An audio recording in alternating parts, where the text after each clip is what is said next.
안녕하세요. 어리석음이 끼치는 영향력에 대해 말합니다. 오늘 본문은 전도서 10장 12절에서 20절입니다. 12절. 지혜로운 사람의 입에서 나오는 말은 은혜롭지만 어리석은 사람의 입술은 그 자신을 삼키고 만다. 지혜로운 사람의 말이든 어리석은 사람의 말이든 말에는 힘이 있지만 그 결과는 아주 다르게 나타납니다. 지혜와 어리석음을 비교해서 지혜의 상대적인 우수성을 말합니다. 어리석은 자의 말은 자기 파괴적인 성향을 지니고 있습니다. 13절. 어리석은 사람의 입에서 나오는 말은 처음에는 어리석은 것이더니 결국에는 사악하고 미친 소리로 끝난다. 시작과 끝이라는 개념을 넣어서 자기 파괴적인 말의 결과를 강조하고 있습니다. 사악하다를 직역하면 악한 눈먼입니다. 즉 악한 어리석음을 말합니다. 어리석은 사람의 말은 처음에는 단순히 지식이 부족한 듯 하지만 점점 말이 진행될수록 그 끝이 악한 것으로 나타나서 자신과 다른 사람을 파괴하는 속성을 지적하는 것입니다. 14절. 어리석은 사람은 말이 많다. 사람은 모름지기 앞으로 닥칠 일을 모른다. 죽은 후에 일어날 일을 누가 그에게 말해주겠는가. 어리석은 사람의 자기 파괴적인 언어는 말의 넘침과 관련됩니다. 누구도 미래를 확신할 수 없기에 말의 절제가 필요한데 어리석은 사람은 말을 절제하는 능력이 부족합니다. 미래에 대해 무지함에도 이 사실을 인정하지 않고 마치 모든 것을 다 하는 것처럼 말을 많이 하는 것입니다. 또한 분별력 없는 언어가 가져올 파괴력도 알지 못합니다.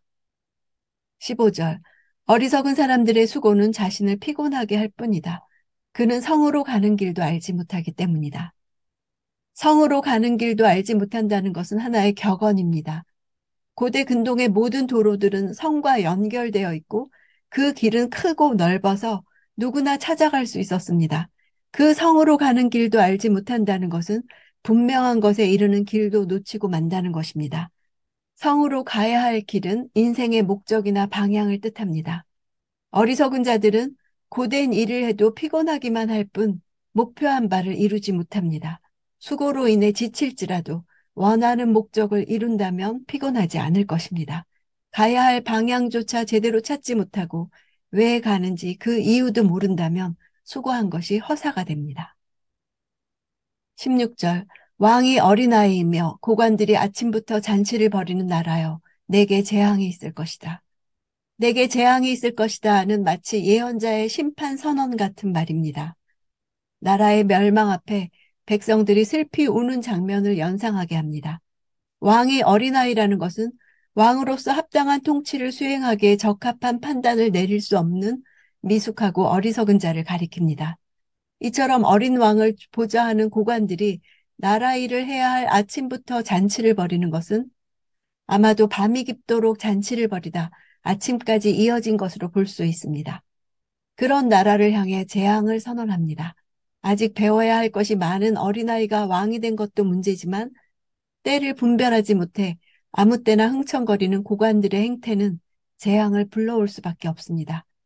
무지한 왕이 권력을 잡았다는 표현은 사회적 격변기의 상황을 묘사합니다. 다스리는 자의 부재로 인해 타락과 방종이 있는 나라는 재앙이 있을 것입니다. 17절. 고결한 사람이 왕이 되고 고관들이 쾌락을 위해서가 아니라 생존을 위해서 제때에 먹는 나라여. 내게는 복이 있다. 어린아이가 왕이 된 것과 반대로 합당한 고결한 사람이 왕이 된 반대편 집단에게는 내게는 복이 있다고 복을 선언합니다. 그들은 정한 때에 기력을 보충하기 위해 음식을 먹을 뿐이지 술에 취하지 않습니다. 통치 권력을 가진 자들로서 먹고 마시는 목적과 시점을 정확히 분별하는 것입니다. 비교되는 두 나라의 통치자들은 모두 먹고 마십니다. 하지만 같은 행위에도 질적인 차이가 존재합니다. 지혜는 가장 적합한 때를 분별하는 능력입니다. 18절. 사람이 게으르면 들보가 내려앉고 그 손이 게으르면 지붕이 샌다. 격언을 이용해서 게으름이 가져오는 결과를 말합니다. 팔레스틴의 지붕은 석가래에 나무의 잔가지 등을 얹고 그 위에 흙이나 석회를 굳게 해서 만든 취약한 구조로 되어 있습니다. 따라서 자주 손보지 않으면 쉽게 내려앉고 맙니다.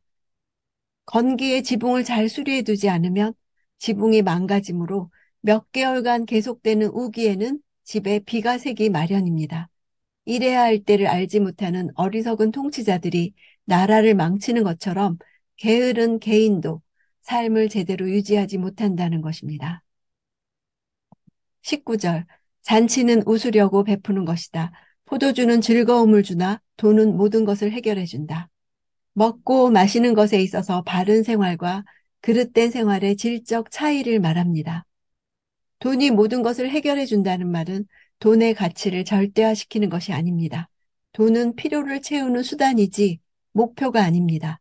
돈이 목적이 되는 순간 인간성은 파멸을 향해 질주합니다. 20절, 너는 생각으로라도 왕을 저주하지 말고 침실에서라도 부자를 저주하지 마라. 공중의 새가 내 말을 실어 나를 것이요. 날개 있는 것들이 내가 한 말을 전할 것이다. 권위를 가진 자들에 대해 생각 속에서조차 함부로 말하지 말라고 조언합니다.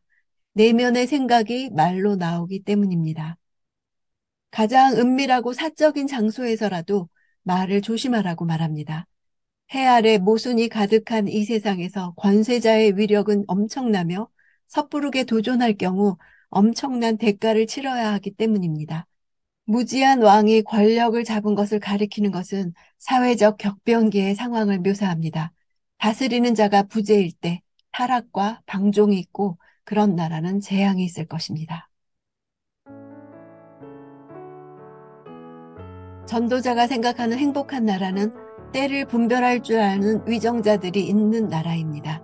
시대를 막론하고 정치, 경제, 문화, 언론에 이르는 사회의 각 영역을 장악한 사람들은 과잉된 힘을 누리며 기득권 유지를 위해 결탁합니다. 성숙하고 정당한 권력이 통치하지 않을 때 우리는 참소하고 정죄합니다. 그러나 하나님은 어떤 순간에도 사람의 마음을 살피시는 분이십니다. 잠언 31장에는 르무엘 왕의 어머니가 통치자가 마땅히 해야 할 일을 정확히 짚어줍니다. 그녀는 아들에게 억눌린 자들을 보호하고 그들의 고통을 기억하기 위해 술에 취하지 말라고 당부합니다. 그녀의 가르침에는 왕이 된 아들이 덕성을 갖추어 건전한 통치력을 실천하기를 바라는 진심 어린 마음이 담겨 있습니다. 우리나라의 위정자들을 위해서 우리는 이런 어머니의 마음으로 기도하는 것이 필요합니다. 아들을 통해 나라가 바로 세워지기를 바라는 어머니의 기도는 하나님의 마음에 합하기에 응답될 것을 믿습니다.